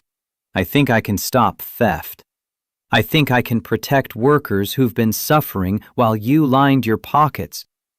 And I think you're going to leave this facility immediately, before I call the sheriff. Jack stood as well, meeting Morris's anger with steady calm. Security is already at your desk packing your personal items. Your access codes have been revoked. You're escorted off the property today. Catherine will never back this. She doesn't know how things work here, how... Jack's phone rang. He put it on speaker. Catherine's voice cut through the room like ice. Mr. Sullivan, I've reviewed the evidence you sent. It's damning. Derek Morris is terminated, effective immediately. I'm having our legal team contact local law enforcement to pursue criminal charges. She paused. Mr. Morris, if you're listening, Wade Industries will recover every dollar you stole, plus damages.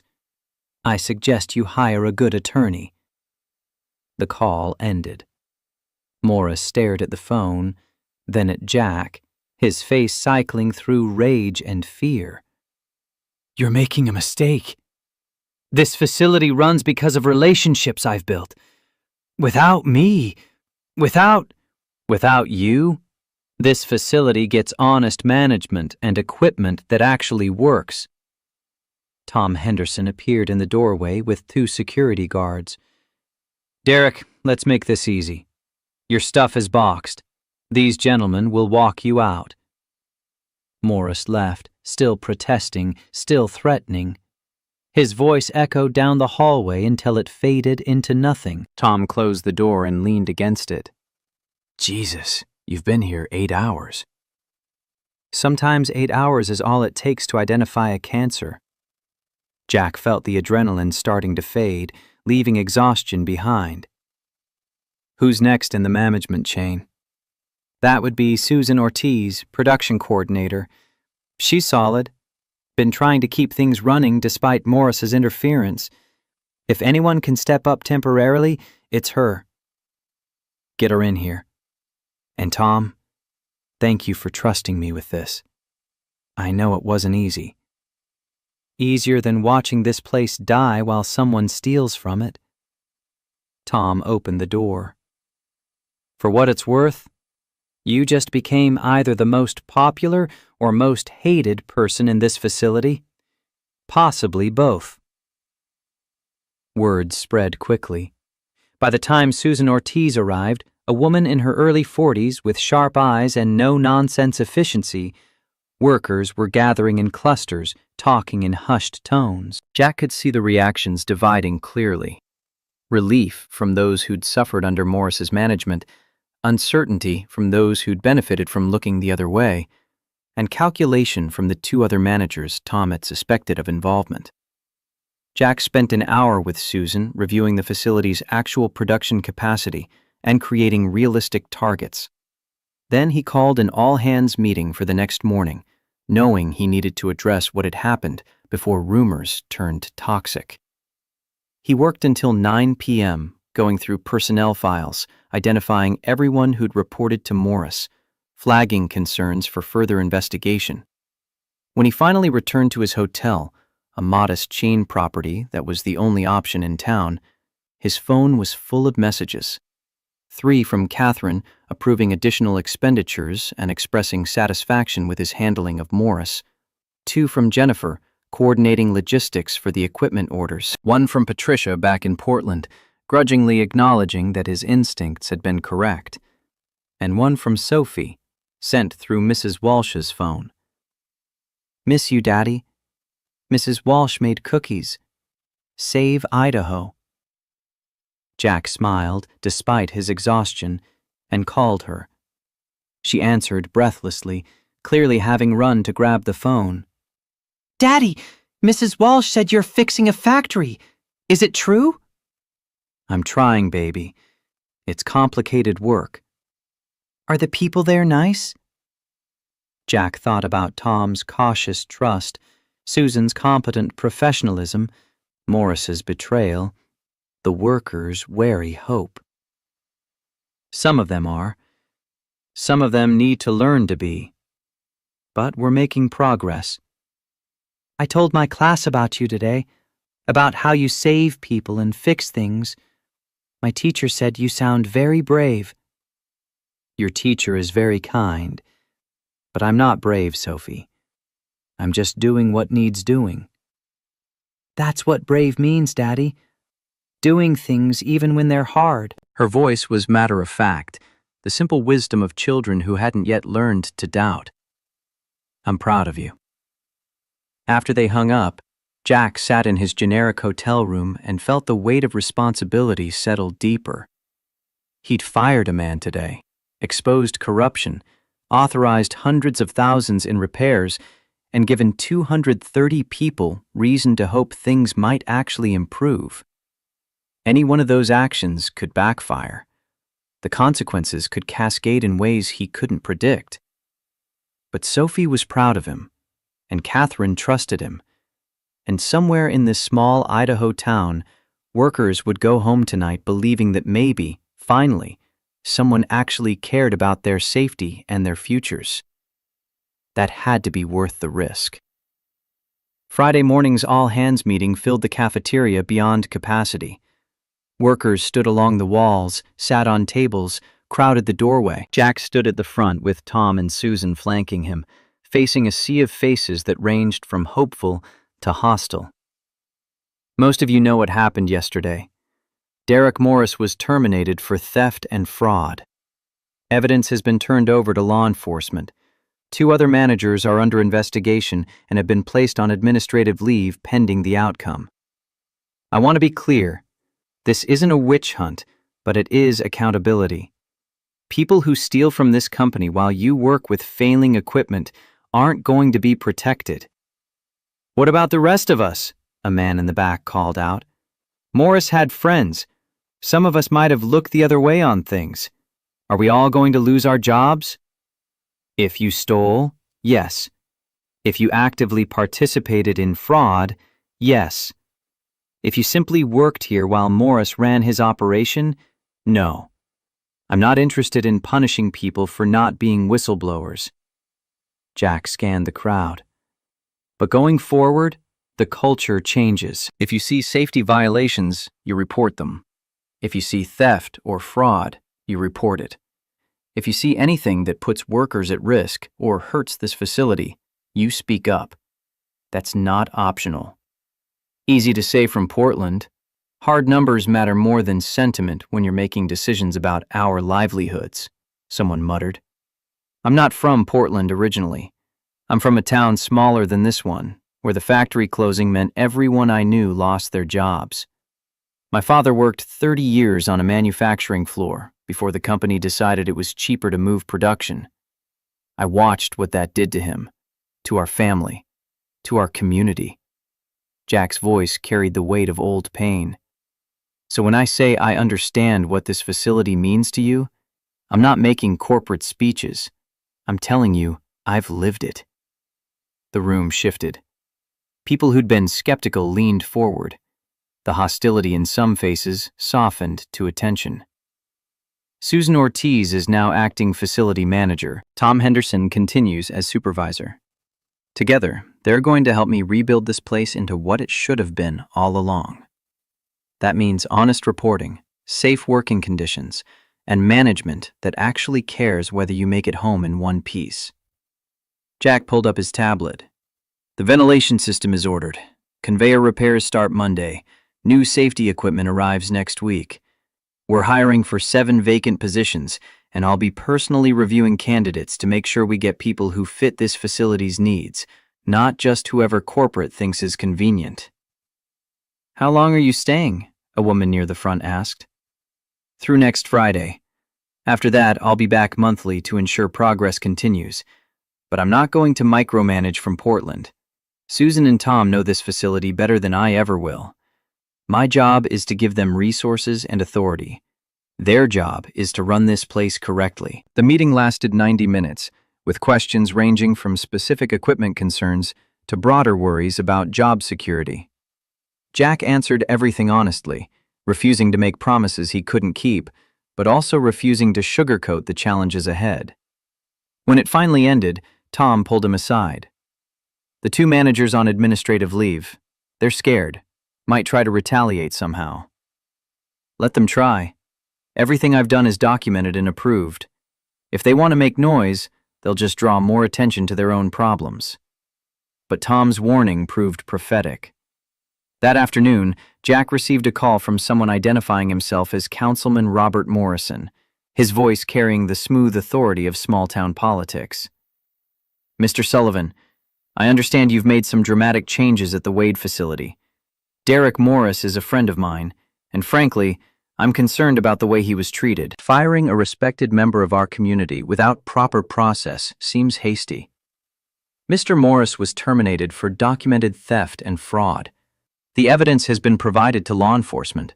If you have concerns about the process, I suggest you speak with Wade Industries' legal department. I'm speaking with you. Derek has connections in this town, people who value his contributions to the community. Treating him like a criminal based on some paperwork discrepancies is going to reflect poorly on Wade Industries. Morrison's tone hardened. The $300,000 he stole isn't a discrepancy. It's a crime. And if you're suggesting I should have ignored it because he has friends, then you're part of the problem this facility has been dealing with. Jack kept his voice level. Councilman Morrison, I'm here to do a job. If that makes me unpopular with certain people, I can live with that. What I can't live with is allowing theft to continue while workers suffer. You're making enemies, Mr. Sullivan. In a town this size, that's not wise. Then I'll be unwise. Have a good day, Councilman. Jack hung up and immediately called Catherine to brief her on the conversation. She listened without interrupting, then sighed. Small-town politics. Morris probably has half the county government in his pocket through favors and connections. They're going to push back. Should I be worried about them? No. About the facility workers feeling pressured by community members to defend Morris? Maybe. Watch for that. Catherine paused. Sullivan, you're doing exactly what I sent you to do. Don't let threats, subtle or otherwise, change your approach. Wade Industries has resources to fight whatever Morrison and his friends try to throw at us. The weekend brought unexpected complications. Several workers called in sick on Saturday, a shift that should have had full staffing suddenly short. Tom suspected pressure from Morris's supporters, but couldn't prove it. Jack spent Saturday on the factory floor himself, working alongside the reduced crew, learning their jobs firsthand. By Sunday, the atmosphere had shifted again. Word had spread about the new guy from corporate who'd spent an entire shift running machinery and hadn't complained once about the work. When Monday arrived, staffing was back to normal, and something new had appeared in workers' expressions when they looked at him. Respect. The week progressed in a blur of 14-hour days. Equipment repairs continued. The new ventilation system's installation was scheduled. Job candidates were interviewed via video call, with Jack insisting on speaking with each personally. Problems that had festered for years were cataloged, prioritized, and addressed one by one. But beneath the progress, Jack felt the undercurrent of resistance. The 2 managers on administrative leave hadn't returned, but their allies remained. People who'd benefited from the old system and resented the changes. Small acts of sabotage began appearing. Tools went missing. Maintenance schedules got accidentally deleted. Equipment that had been repaired suddenly developed new problems. Tom confirmed it on Thursday night as they reviewed the week's incidents. Someone's trying to make you look bad. Make it seem like your changes are causing more problems than they're solving. Then we document everything and keep moving forward. Jack pulled up the security camera footage that had been one of his first installation orders. And we start catching whoever's responsible. The footage revealed one of Morris's former associates deliberately damaging a conveyor belt motor that had just been repaired. Jack had him escorted off the property Friday morning with the same efficiency Morris had received. By Friday afternoon, as Jack prepared to return to Portland, the facility felt different. Not perfect, far from it. Problems remained that would take months to fully resolve. But the trajectory had changed. Workers moved with more purpose. Safety violations were being reported. Equipment that had been neglected was receiving attention. Susan walked him to his rental car, her expression thoughtful. "You know what you did here? Started fixing what was broken? You gave us permission to expect better, to believe this place matters." She extended her hand. "Thank you for not treating us like we were disposable." "You never were disposable. Someone just forgot to tell you that." Jack shook her hand. "I'll be back in 3 weeks. Keep the progress going. Call me if you need anything, and I mean anything. You have my direct number." The drive to the airport took him past downtown, a collection of storefronts that had seen better decades, a diner that probably served as the town's social center, a high school that fed its graduates directly into factory jobs or military service. This was the America that people forgot existed when they talked about economic progress and corporate success. These were the communities that bore the cost when efficiency meant cutting corners and maximizing profit meant minimizing care. Jack's flight back to Portland gave him time to write his report. Not the sanitized corporate version that made everything sound manageable, but the honest assessment Catherine had asked for. The facility could be saved, but it required sustained investment and management oversight. The cultural problems ran deeper than equipment failures, and the resistance from local power structures meant this fight wasn't over. When he landed, Sophie and Mrs. Walsh were waiting at arrivals. Sophie ran to him, and he scooped her up, ignoring his protesting shoulder that still hadn't fully healed from the bridge. "Did you save Idaho?" "I started to. Still more work to do." He set her down. "But yeah, I think we're going to save it." Catherine called that night after Sophie was asleep. "I read your report. It's more honest than anything corporate has received in years." "Is that good or bad?" "It's necessary. The board meeting is Tuesday. I'm presenting your findings and recommendations. They're not going to like the price tag. $2 million over 18 months to fully restore the facility to proper condition. I know it's a lot, but it's less than we'd lose if the facility closes or continues declining." "You made that case clearly." Catherine's voice softened. "You did good work this week, Sullivan. Better than I expected, and my expectations were already high."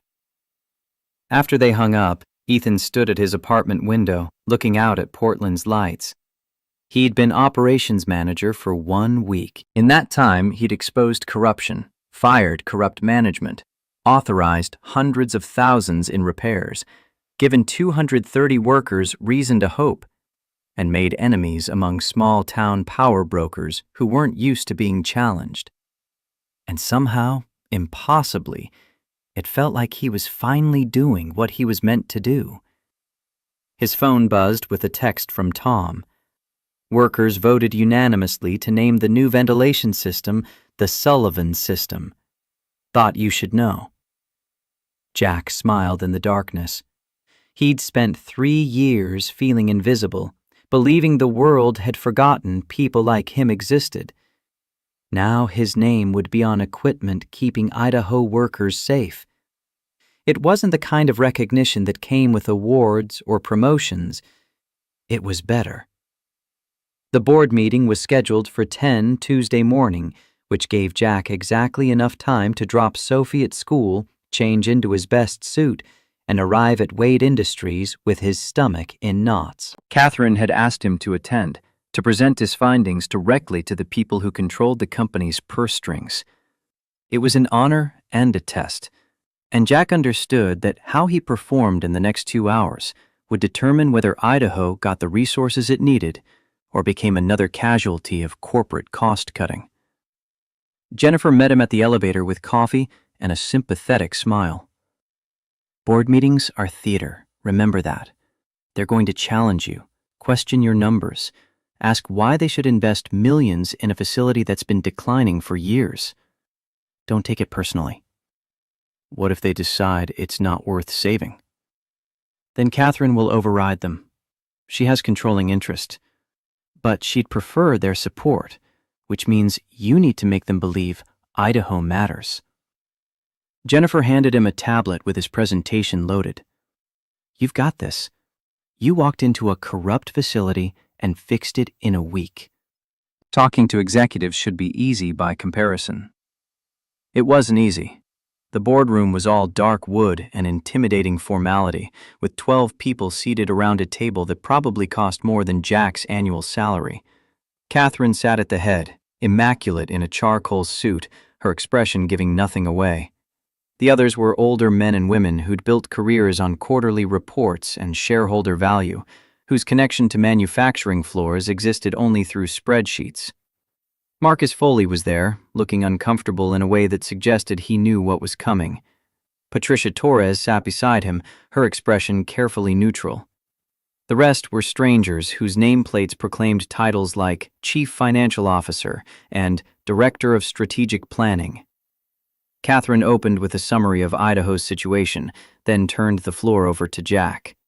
He stood, feeling every eye assess him, judge him, find him wanting before he'd even spoken. 3 weeks ago, the Idaho facility was operating at 78% efficiency, with a rising accident rate and declining employee morale. Management had been falsifying production records while stealing inventory. Workers were using equipment that should have been replaced years ago. The facility was dying, and nobody with the power to fix it seemed to care. He pulled up images on the screen: the cracked parking lot, the outdated safety equipment, the machinery held together with improvised repairs. Then the falsified manifests, the evidence of theft, the documented safety violations. In my first week on site, I terminated the assistant facility manager for fraud, placed 2 others on administrative leave, and authorized immediate repairs totaling $270,000. The ventilation system replacement will cost an additional $180,000. Full facility restoration requires $2 million over 18 months. A man Jack didn't recognize, the nameplate read James Whitmore, CFO, spoke up immediately. $2 million is a significant investment for a facility that's been underperforming. What's our return timeline? 18 months to reach 95% efficiency, 3 years to full ROI based on increased production capacity and reduced accident-related costs. And if we simply close the facility and consolidate production elsewhere? Jack had expected this question, but still felt anger flash through him. You'd save the $2 million investment. You'd also put 230 people out of work in a town of 4,000, destroy a community that depends on that facility, and lose the institutional knowledge of workers who've been there for decades. The hidden costs of closure, unemployment insurance, potential lawsuits, damage to Wade Industries' reputation in rural markets would likely exceed the investment you're trying to avoid. That's speculative. Whitmore's tone was dismissive. Hard numbers matter more than sentiment. Then let's talk hard numbers. Jack pulled up a new slide. Idaho's facility at full efficiency can produce 15% more output than our Oregon plant at 30% lower labor costs. The building is paid for. The workforce is trained. The location provides strategic access to distribution networks in 6 states. Closing it means losing that advantage permanently. Investing in it means gaining a competitive edge that compounds annually. Patricia leaned forward. Your report mentions ongoing resistance from local power structures. Councilman Morrison and others with connections to the terminated managers. How do we address that? We don't negotiate with people protecting corruption. Morrison called me trying to intimidate me into going easy on Morris. I declined and reported the call to Catherine. If he or anyone else wants to make trouble, let them. We have documentation of everything. Jack met Patricia's eyes. The only way to change a toxic culture is to refuse to participate in it. That means standing firm even when it's uncomfortable. Marcus cleared his throat. Mr. Sullivan, nobody here doubts your intentions, but you've been in this role 3 weeks. Some of us have decades of experience watching promising initiatives fail because the person leading them didn't understand the full complexity of what they were attempting. How do we know this isn't another well-meaning effort that collapses once you're not personally present? It was a fair question, and Jack respected Marcus for asking it directly. You don't know. You're taking a calculated risk based on limited data, but consider what we do know. In 1 week, I identified and terminated a theft operation that had been running for at least 6 months. I implemented immediate safety improvements that workers have already noticed. I hired a competent acting facility manager and gave her the authority to continue making progress. The question isn't whether I can fix Idaho personally. It's whether I've set systems in place that allow Idaho to fix itself. And have you? This from Catherine, her first direct question of the meeting. I believe so. Susan Ortiz is capable and committed. Tom Henderson has the workers' trust. The corrupt management is gone. Equipment repairs are scheduled. Safety protocols are being enforced. The foundation is solid.